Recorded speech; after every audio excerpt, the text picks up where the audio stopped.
किसी को नहीं पता था। जब आप वीडियो बनाए तो उस दिन मेरे घर 4 दिन रहे तो पूछे कि घर पे गावे जी बना तो ना भैया मामा गावे जी गावे वो या बैटिंग करने में हमारा दिक्कत होगा शरीर समझ रहे। तो हमको डाउट हुआ अभी किसी से बताया नहीं था तो इसको हम अपने छोड़ने गए अपने दोस्तों के साथ 7-8 आदमी था तो संकोच करा। जब घर पे गए अभी आपको भी पता नहीं कोई नहीं जानता था भोजपुरी जगत में इनकी 3 बहनें हैं उसी साइज की 3 बहनें हैं। ये घर में सबसे बड़े हैं। घर का टोटल जिम्मेदारी इनके ऊपर है। इनके जो पिताजी हैं वो जो ईट वाला भट्टा होता है ना उसकी मजदूरी करते हैं और मैंने और मजदूरी करते हैं। जब घर में गए तो स्थिति देख के अब हमको तो पूछे मम्मी से पूछे का खाए के तो कहते ना खाए के दिक्कत ना होला बबुआ रहे में दिक्कत होला बारिश होके रहेगा सब मिट्टी का दीवार और कराकट। तो उसी दिन हम बोले थे चलिए आज तक बतैले ना रहा कहता रहा वीडियो हम बनाए थे।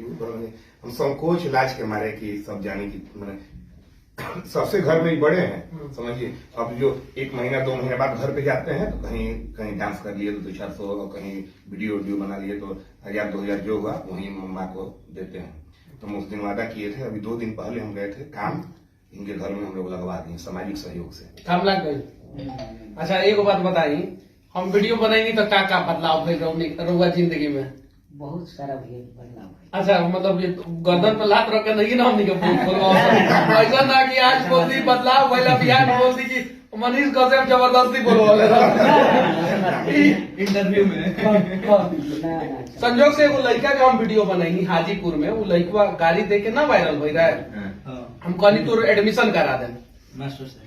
अब लोग विरोध करने लगला कि गाली दे वाला लड़का के आप एडमिशन कैसे कराएंगे तो हम कह रहे कि नहीं करा देंगे क्योंकि एक बार मौका देना चाहिए। 3-4 दिन बाद एगो और ही वीडियो आई और उससे ज्यादा डेंजर गाली देते रहे। अगर कह रहे कि आज के बाद से गाली ना देवे तो हम मदद करेंगे ठीक बा। ओकरा बाद से और डेंजर अब मीडिया वाला के इंटरव्यू देता कि मनीष कश्यप हमको धोखा दिया हमारा एडमिशन नहीं कर। अब सोचिए इहो ना डर बाटे समस्या ये बात कि करा दें तब लोग कर जाए कि इतना गाली देने वाला। ये सच्चाई है कि आपके वीडियो बनाने के बाद इनके जीवन में परिवर्तन ये हुआ है कि हमारे साथ डुमराव गए थे कार्यक्रम में एक श्राद्ध में गए थे उतरल कम से कम 40 आदमी इनके घेर लेला भुटारी वीडियो तक देखनी है जी। अब इतना है कि अब 2-4 अब एक शादी में इनके यहाँ कितना हो गई 1500-2000 रुपया पड़ा भुटारी का। ये अंतर हुआ सही बात बता।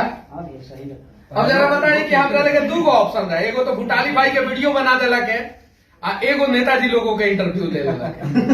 नेताजी के इंटरव्यू अगर नेताजी लोगों के पीछे पड़ा रहती तो जितना सब्सक्राइबर फॉलोअर बटे खूब पैसा मिली था हमरा। सही बात बा कि ना मिलित। लेकिन इज्जत और सम्मान जो यहाँ परिवर्तन कैला में मिलेला ना तो हम कहीं ना मिलेला। ऐसे हमने यही काम करेंगे। हालांकि कुछ नेता के इंटरव्यू दिखावे का पड़ेला मजबूरी बाटे। अब शिक्षा मंत्री के जाके चैम्बर में हम इंटरव्यू करेंगे तो मजबूरी बाटे पूछा ही के पड़ी कड़वा सवा ये चीज बाटे।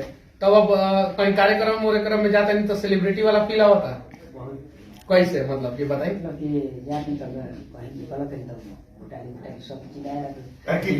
कितने कलाकार इनसे पैरवी किए हैं वो बताओ। सब लोग कहते कि मनीष भाई से हमारे